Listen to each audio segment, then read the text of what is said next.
This isn't just OCR results, it's output from a validated pipeline, an agentic AI workflow powered by Nemotron-OCR and Nemotron-3-Nano. We'll be taking complex documents like a data table or a driver's license and turn them into validated JSON using NVIDIA's Nemotron models. This JSON can then be loaded directly into a database for dashboards. Today, we're auditing NVIDIA's Nemotron-OCR. This model utilizes a hybrid detector recognizer architecture specifically optimized for high-throughput printed text extraction. We're giving this a B-tier ranking in our OCR series comparison of 2026 series. Like other models in this tier, this one demonstrates low latency inference, returning results in just a few seconds, making it a strong candidate for real-time document pipelines. In our first configuration script, we set up our primary OCR endpoint. We are also utilizing the Nemotron-3-Nano model as our secondary layer. This acts as a lightweight logic gate to format the raw OCR text that Nemotron-OCR gives us into valid JSON based on our predefined schemas. We're using 3 distinct schemas, one for complex tables, one for FAA medical forms, and a custom schema for driver's license extraction.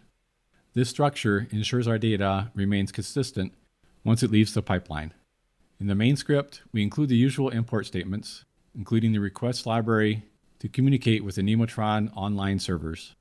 We'll use an API key we created on the NVIDIA website. This requires creating an account first. We need to create a base 64 encoded image for the API. Most modern vision APIs follow this pattern. Here, we implement a dual format extraction from the model output. We're capturing both metadata, including confidence scores for every word, and a clean text version. This allows us to audit the model's certainty before going to the next stage. Using the clean text as the input to the reasoning model is recommended. It cuts our token count by 60%, making the second model much less likely to time out during complex extractions. During our initial testing, the Nemotron 3 Super 120 billion parameter model consistently failed to return a result, likely due to the complexity of the schema, causing a timeout at that scale, and the newness of this model. We should give this another try in a month or so. In this specific pipeline, bigger is not better. The Nemotron-Nano model handled the same payload with no issues. Its job is purely structural, taking that clean OCR output and mapping it to our JSON schema. This two-step approach is efficient for high-volume tasks when you use the paid versions of these models. Early on, we had issues with the ID card repeating fields. By setting the LLM temperature to 0, we stopped the model from being creative and forced it to follow the schema with clinical precision. It's important to note the limitations. While Nemotron-OCR is excellent for structured tables and printed ID cards, it currently fails when encountering handwriting. You'll need a specialized model for those tasks. For workflows involving unstructured handwriting, we recommend evaluating models with specialized sequence-to-sequence architectures, such as TROCR or broader multimodal LLMs like Gemini or GPT. Here, we'll run our different test images through our pipeline using the request.post function to handle the handoff between the OCR and the structuring model.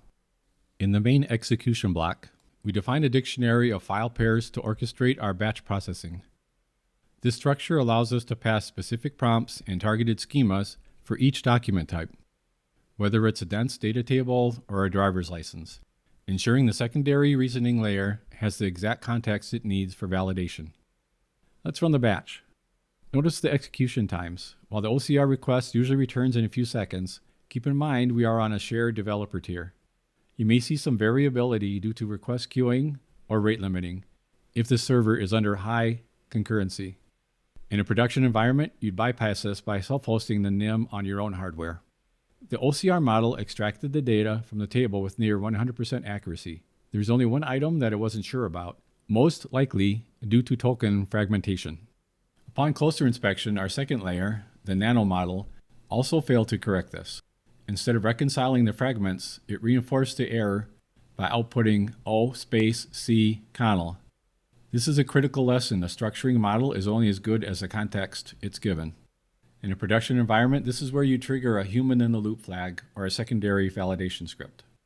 To fix this, we could adjust our prompt to include common name normalization or implement a simple regex to catch double apostrophes before they hit the database.